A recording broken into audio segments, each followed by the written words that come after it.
Pertumbuhan penduduk adalah perubahan jumlah penduduk di suatu wilayah pada waktu tertentu dibandingkan dengan waktu sebelumnya. Pertumbuhan penduduk di suatu negara dipengaruhi oleh 3 hal, yaitu kelahiran, kematian, dan perpindahan penduduk. Kelahiran dan kedatangan penduduk menyebabkan bertambahnya jumlah penduduk di wilayah yang bersangkutan.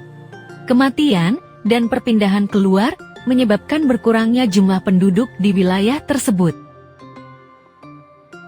Lalu, bagaimana cara menghitung jumlah penduduk di suatu wilayah pada waktu tertentu?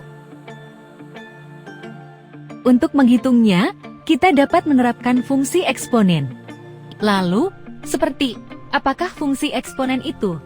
Pada video kali ini, kita akan membahas mengenai fungsi eksponen. Ayo simak penjelasan selanjutnya.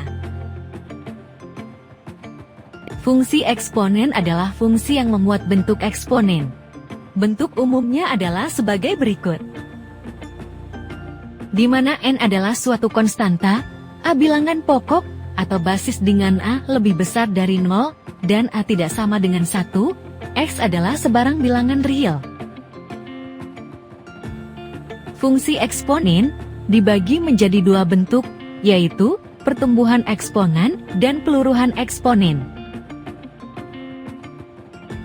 Fungsi pertumbuhan eksponen menggambarkan fenomena sesuatu yang makin membesar atau bertambah dari waktu ke waktu. Misalnya penambahan populasi manusia di dunia dan pembelahan diri pada bakteri.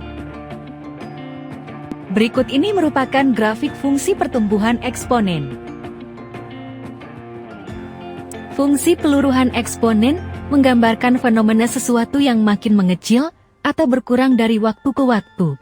Misalnya kadar obat di dalam darah setelah beberapa waktu dan penurunan harga jual mobil setelah beberapa waktu. Berikut ini merupakan grafik fungsi peluruhan eksponen.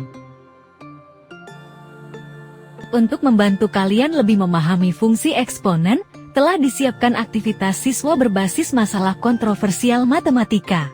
Kalian bisa mengerjakannya secara mandiri atau diskusi bersama teman kalian. Lakukan eksplorasi terhadap kontradiksi yang terjadi, kemudian lakukan klarifikasi. Semangat!